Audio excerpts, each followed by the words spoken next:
Perfect Global presents Property Guru.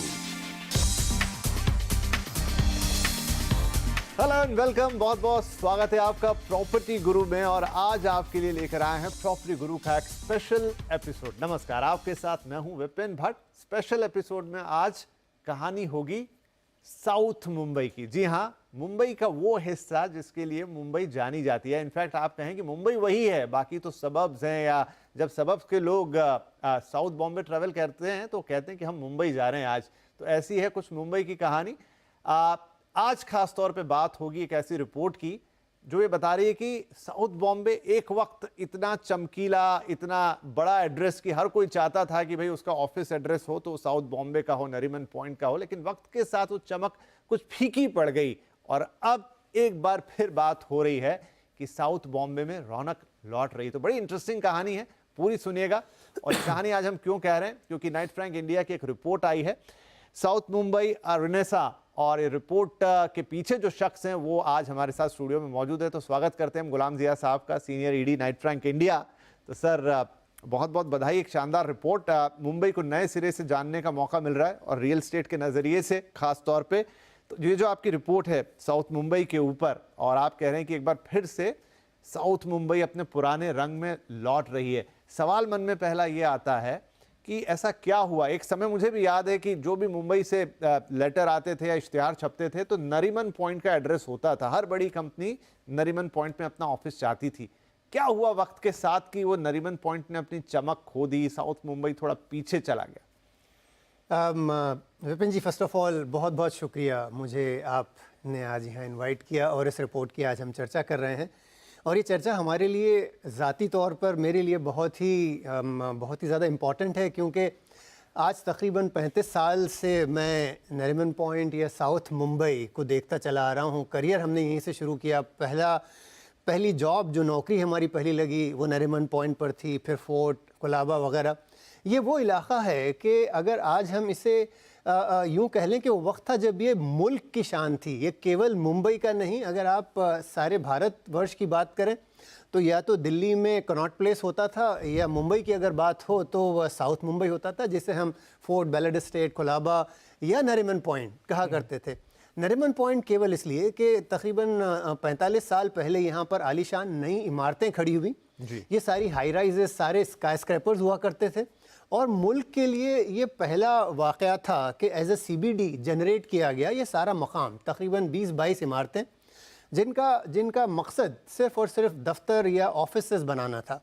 और वही चीज़ जैसा आपने बताया कि वो वक्त था, उसमें जो शान थी, हर वो शख्स जो भारत के ट्रेड में या कॉमर्स में कोई मुकाम रखता था, वो नरीमन पॉइंट में अपना दफ्तर ज़रूर चाहता था। और बस उसके बाद कुछ ऐसे वाक़यात हुए हैं कि जिसके कारण धीमे धीमे साउथ मुंबई की और नरीमन पॉइंट की जो रोशनी, जो चमक थी, वो मांद पड़ती चली गई। उनमें से सबसे पहला किस्सा तो यूँ था कि चंद एक इमारतें हैं जहाँ पर भयंकर आग लगी। और जिसकी वजह से जो बड़े कॉर्पोरेट्स थे, चंद एक नाम जिन्होंने बहुत शुरू में नरीमन पॉइंट को बाय बाय कर दिया, उनमें से फाइज़र, बायर, ये बड़े बड़े MNCs, फार्मास्यूटिकल कंपनीज थी। उन्हें महसूस हुआ कि नरीमन पॉइंट का जो डिज़ाइन है, जो इमारतें हैं, वो नए वक्त के तकाजे को पूरा नहीं कर रही थी। चाहे वो फायर फाइटिंग को हो, कंप्लायंस को हो, या इवन फ्लोर प्लेट्स। धीमे धीमे जैसे वक्त बदलता गया, लोगों की रिक्वायरमेंट बदली, कंपनीज को बड़े बड़े फ्लोर प्लेट्स की ज़रूरत महसूस होने लगी। नरीमन पॉइंट के दफातर बहुत छोटे छोटे रहे हैं। तो ये सारी चीज़ें एक के बाद दिगरे लग रही थी कि नरीमन पॉइंट का वक्त शायद अब ख़त्म हो रहा है। और उसके साथ ही साथ इंफ्रास्ट्रक्चर, मुंबई में आप और हम पिछले 10 साल में जो इंफ्रास्ट्रक्चर डेवलपमेंट देख रहे हैं, उससे पहले कम से कम 25 साल मैंने गुजारे हैं इसी मुंबई में। एक मकाम से दूसरे मकाम तक जाने में जो एक लड़ाई, एक जंग लड़नी पड़ती थी।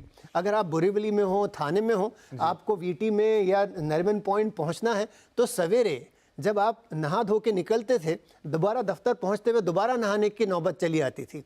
तो ये था उस वक्त का, अगर मैं थोड़ा सा मंजर कशी करने की कोशिश करूं, कि दफ्तर पहुंचना इतना मुश्किल था क्योंकि इंफ्रास्ट्रक्चर पीछे पड़ता चला जा रहा था और उसके अलावा जैसा मैंने कहा, इमारतें वक्त से बहुत ही पुरानी हो चुकी थीं और ये सारी चीज़ें ऐसी थी जिसके कारण लोगों ने धीमे धीमे यहाँ से निकलना शुरू किया। तो सबसे पहले जैसा मैंने चंद एक नाम बताए, चाहे वो फाइजर हो, चाहे वो बायर हो, इस तरह के बहुत से लोग। उसके बाद फिर एक और वक्त आया जब बिग 4 कंसल्टिंग फर्म्स, KPMG सबसे पहली थी जिन्होंने यहाँ से निकल के साउथ मुंबई की तरफ सेंट्रल मुंबई, लोअर परेल की तरफ उन्होंने अपना दफ्तर लाया। और उसी वक्त side by side Bandra Kurla complex अपने आप में as a CBD, government efforts, MMRDA की तरफ से वो CBD बन रहा था ताकि मुंबई को, साउथ मुंबई को डीकंजेस्ट किया जाए, कि वहाँ पर चूंकि इंफ्रास्ट्रक्चर इंप्रूवमेंट नहीं हो रहा था तो डीकंजेस्टेंट की बात आई कि जो लोग वहाँ जाने में मुश्किलें झेल रहे हैं उसके बदले किसी और इलाके में अपने दफ्तर बनाएं ताकि लोगों को इतना लंबा फासला इंफ्रास्ट्रक्चर पे बर्डन ना पड़े। हालांकि उस समय इंफ्रास्ट्रक्चर इंप्रूवमेंट भी किया जा सकता था डीकंजेशन से पहले, लेकिन वो नहीं हुआ। तो इसी कारण बहुत सारे इस किस्म के एक के बाद दिगरे ऐसे प्रॉब्लम्स खड़े होते गए, जिस कारण नरीमन पॉइंट धीमे धीमे जो उसकी शान थी वो धीमे धीमे खोता चला गया। और उसके सामने चाहे वो बांद्रा कुर्ला कॉम्प्लेक्स हो या इवन अंधेरी कुर्ला रोड जिसे कहते हैं, वो भी एक CBD के तौर पर उभरा। और लोअर परेल जहाँ पर आपके टेक्सटाइल मिल्स वगैरह हुआ करते थे, वो धीमे धीमे उन टेक्सटाइल मिल्स को कन्वर्ट करके दफ्तर बनाया गया। तो वंस अगेन यहाँ पर भी वो चीज़ महसूस की गई कि पुराने इमारतों को रीब्रांडिंग करके आपने दफ्तर के तौर पर सामने ले आए। पर ओवरऑल नरीमन पॉइंट की शान जो घटती गई उसका मेजर कारण यही था कि पहली चीज़ तो बिल्डिंगें, इमारतें पुरानी होने लगी और दूसरी चीज़ इंफ्रास्ट्रक्चर पूरी तरह से क्रम्बल होने लगा, टूटने लगा। तो ये दो मेन कारण है जिसकी वजह से लोगों ने वहाँ से अपना बोरिया बिस्तर बांध के दूसरे मकामात की तरफ सफ़र शुरू किया। राइट। और फिर हमने देखा कि BKC उभरा, आपने कुछ हद तक अंधेरी की बात की, अंधेरी कुर्ला रोड पर कुछ चीज़ें आई और लोअर परेल को उसका फ़ायदा मिला। लेकिन अब आपकी रिपोर्ट कहती है रिवाइवल या रिनेजा ऑफ साउथ मुंबई, तो इस पे बहुत सारे आपने चीज़ें कही हैं। एग्जाम्पल आपने रेंटल्स का जिक्र किया है कि तकरीबन 2018 से अभी तक फर्स्ट हाफ ऑफ 2024 में 52% का जंप देखने को मिला है साउथ मुंबई के रेंटल में, और नई सप्लाईज भी आना शुरू हो गई हैं। तो ऐसा अभी क्या हो गया कि एक बार फिर से साउथ मुंबई या फिर हम नरीमन पॉइंट की बात करें इन पर्टिकुलर, यहाँ पे लोगों का ध्यान फिर से जा रहा है और फिर से डिमांड आ रही है? पहली चीज़ तो चूँकि हम रेंट की बात कर रहे हैं, रेंट पर मैं दो शब्द कहना चाहूँगा, उसके बाद फिर जो एक तब्दीली आ रही है उस पर हम आते हैं।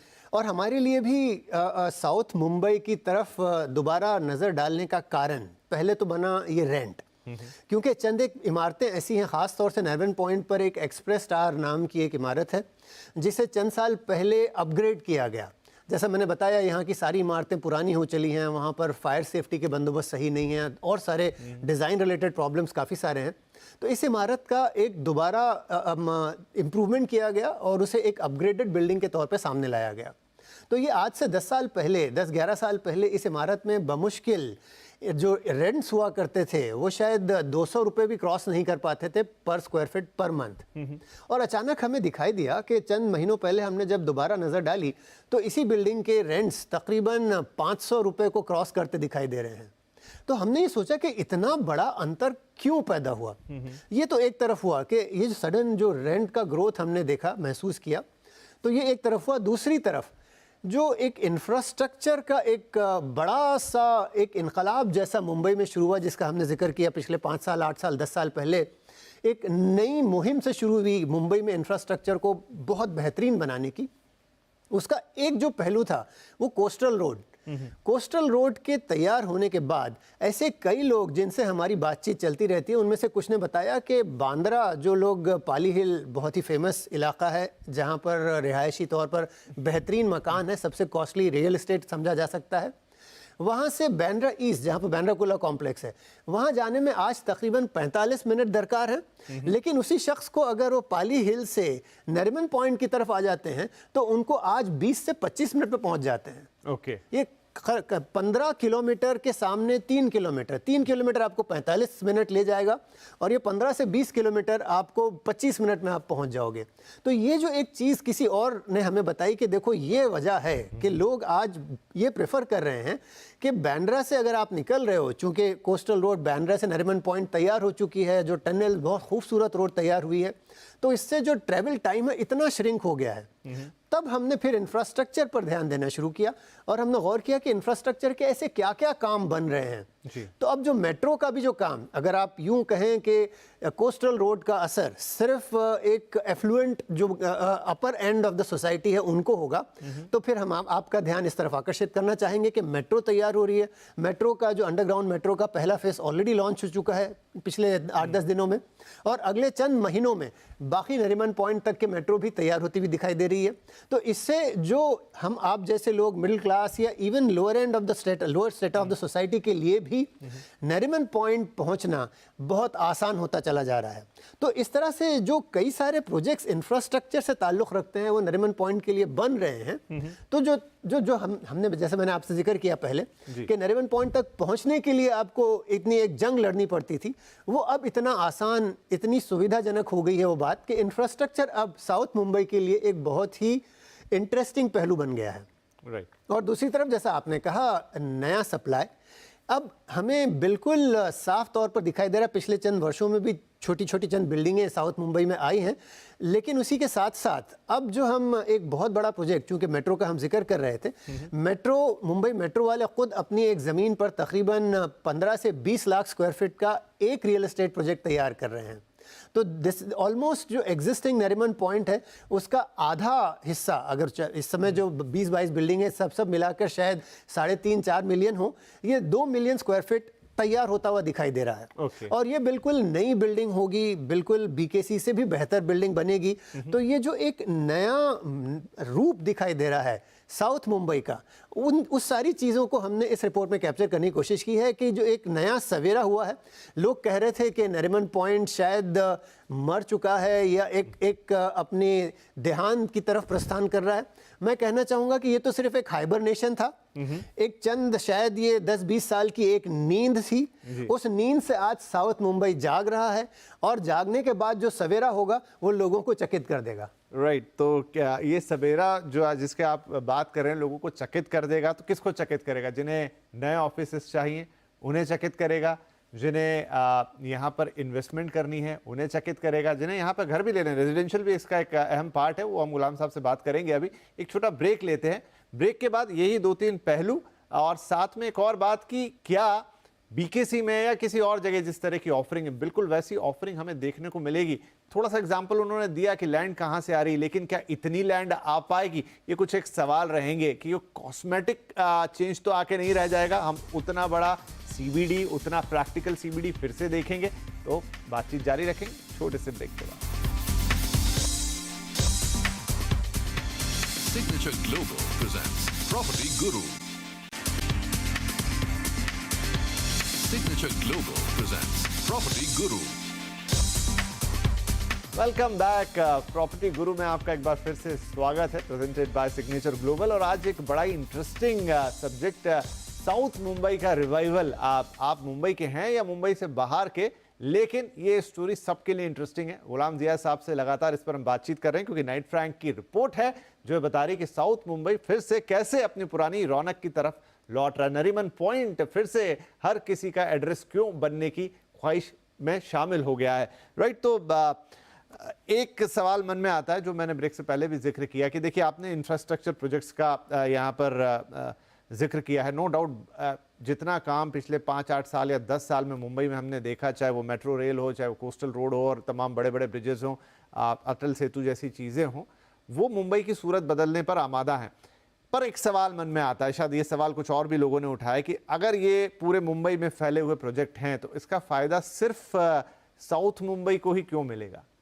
इस पर मैं एक चीज़ स्पष्ट करना चाहूँगा, वो ये कि अगर आप ओवरऑल इंफ्रास्ट्रक्चर प्रोजेक्ट जिनका आपने भी जिक्र किया, चाहे वो अटल सेतु हो या कोस्टल रोड हो या ईस्टर्न फ्रीवे हो या इस प्रकार के मेट्रोज़ हों, मेट्रो 3, मेट्रो 11 जो अब अगला तैयार हो रहा है, और इसके अलावा और भी कई सारे मेट्रो प्रोजेक्ट्स जो बन रहे हैं, इन सब पर एक चीज़ जो जब आप इसको गौर करते हो तो आपको इस बात का एहसास होगा कि ये सारे प्रोजेक्ट्स किसी एक मकाम को इतना नहीं उभारते जितना नरीमन पॉइंट को उभारते हैं। उसका कारण ये है कि नरीमन पॉइंट, केवल नरीमन पॉइंट या साउथ मुंबई में 11 नए इंफ्रास्ट्रक्चर प्रोजेक्ट्स तैयार हो रहे हैं या हो चुके हैं। ओके। अगर आप जिक्र करें इवन जो एक टनल बन रही है जो कोस्टल रोड को वो अटल सेतु ईस्टर्न फ्रीवे से कनेक्ट कर रही है, फिर जो एक्सटेंशन जो साउथ मुंबई का नरीमन पॉइंट से Cuff Parade extension of coastal road, इतने सारे जो नया मेट्रो 11 जिसका काम शुरू हो चुका है, तो ये सारे प्रोजेक्ट्स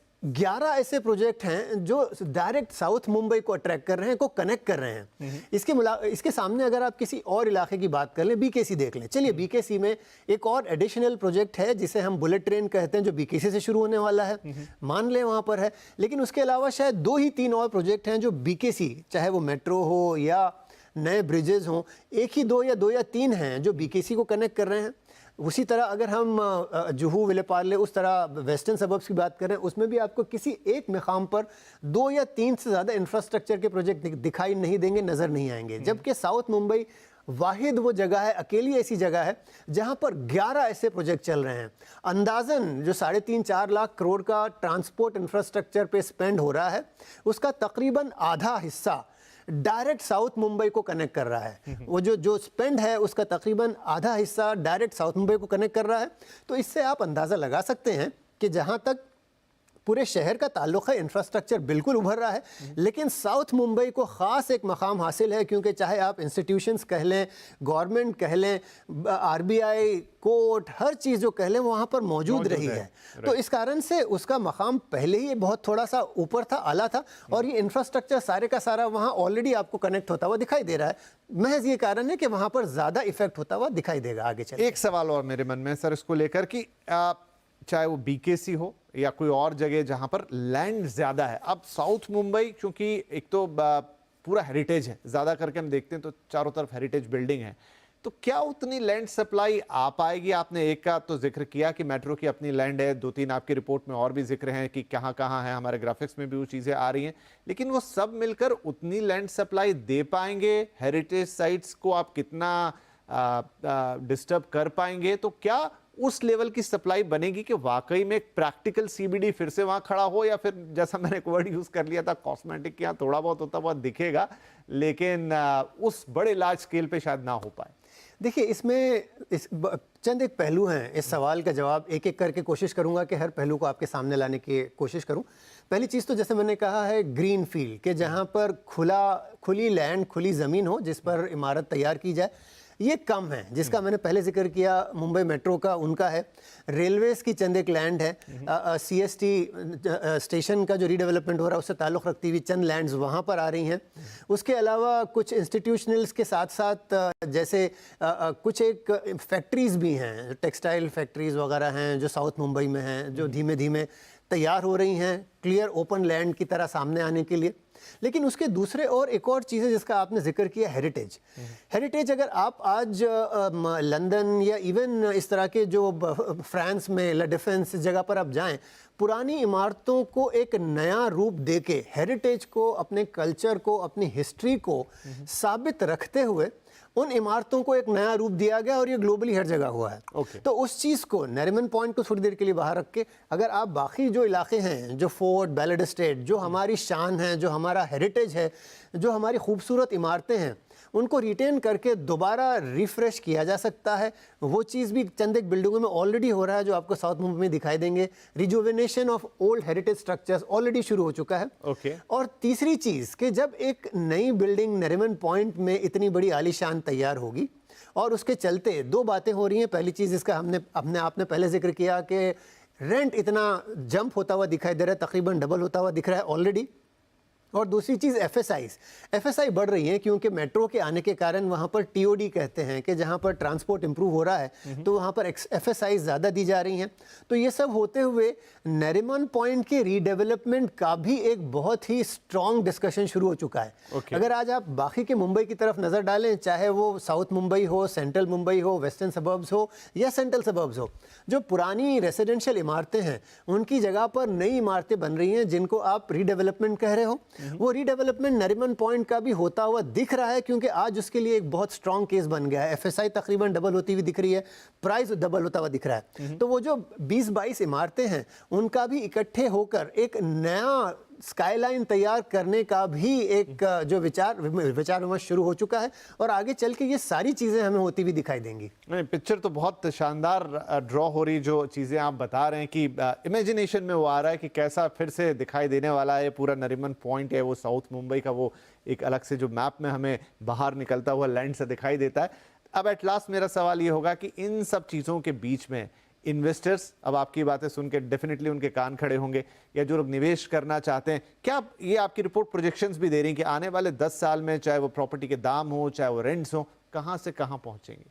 इस पर थोड़ा सा बैकग्राउंड में लेना चाहूँगा कि जब हमने इस रिपोर्ट को लिखना शुरू किया तो हमने सबसे पहले दुनिया में इस किस्म का रेनेसांस या रिजुविनेशन कहाँ कहाँ हुआ है हमने उस पर गौर किया और उससे कंपैरिजन किया कि साउथ मुंबई उन सारे मकामात के सामने कहाँ खड़ा हुआ है। और जब हम रेंट की बात कर रहे हैं तो आपको ये जानकर शायद अचंभा हो, आश्चर्य हो कि अगर हम लंदन की बात कर लें, लंदन और नरीमन पॉइंट के रेंट में तकरीबन 5 गुना का अंतर है कि अगर आज हम 500 रुपये स्क्वायर फीट भी नरीमन पॉइंट का बेहतरीन रेंट अगर हम देख रहे हैं तो उसके सामने लंदन की इमारतों में 2,500 रुपये, अगर हम उसे कंपेयर करें इंडियन करेंसी के हिसाब से, तो 2,500 रुपये पर मंथ का रेंटल वहाँ पर आज राइज है, चल रहा है। इसी प्रकार आप न्यूयॉर्क चले जाएं, वहाँ पर मैनहट्टन में भी तकरीबन 2,000 के आसपास के रेंट दिखाई देंगे आपको। हांगकांग में 1,500, सिडनी में 1,500, 2,000 के रेंट्स हैं। और एक और चीज़ जो हम जब कंपेयर कर रहे थे कारपेट टू कारपेट, इस चीज़ का हमें एहसास हुआ कि बीकेसी में जो बेहतरीन बिल्डिंगें हैं जैसे मेकर मैक्सिटी वगैरह, वहाँ पर रेंट्स ऑलरेडी 1,000 के ऊपर पहुँचे हुए हैं। तो अगर मुंबई में भी अगर आपके 1,000 के ऊपर के रेंट हैं, अगर उसी प्रकार की बेहतरीन बिल्डिंग मैं नरीमन पॉइंट में तैयार करूँ तो 1,000 क्यों ना हो। और वो एक जो ग्रोथ हमने पिछले चंद साल में देख ही ली है, जो 250-300 से लेके 550 रुपए तक का रेंट की जर्नी हम देख रहे हैं, आगे चल के वो 1,000 क्यों ना हो, इसके लिए मुझे कोई भी ऐसा पहलू नहीं दिखता जो हमें रोक पाएगा।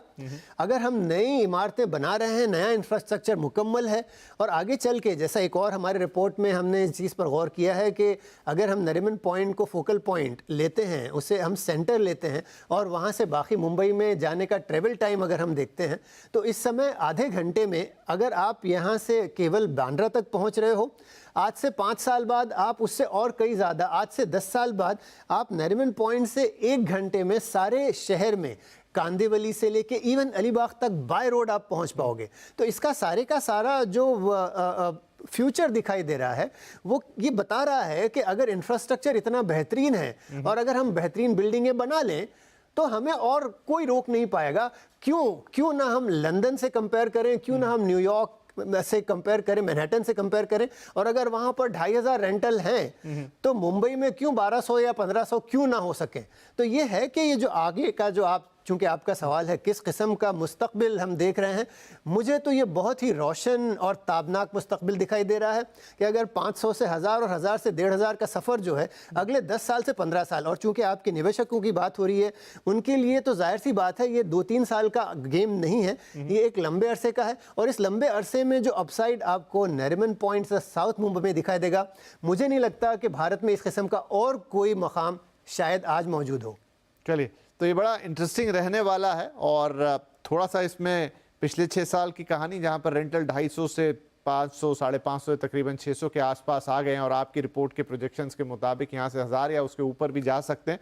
तो खैर रेंटल एक बात हुई, लेकिन ओवरऑल इस साउथ मुंबई का जो पूरा रिवाइवल है और इसकी कहानी अभी सुनने में ही इतनी खूबसूरत है, तो जब हम इसको होता हुआ देखेंगे और डेफिनेटली इसके जो कमर्शियल एस्पेक्ट्स हैं, चाहे वो इन्वेस्टमेंट के पॉइंट ऑफ व्यू से हों चाहे ऑफिस स्पेस के पॉइंट ऑफ व्यू से हों, उसमें काफ़ी कुछ ये पिक्चर जो आपने इसमें खींची है होती हुई नजर आएगी। बहुत शुक्रिया गुलाम साहब, आपने इतने विस्तार से इतने तफसील के साथ हमसे इस पर बातचीत की। एंड आई होप कि हमारे दर्शकों को भी तमाम जो निवेशक हैं, दर्शक हैं, रियल एस्टेट में वैसे भी रुचि रखने वाले लोग हैं, उनको ये स्पेशल एपिसोड बहुत पसंद आया होगा।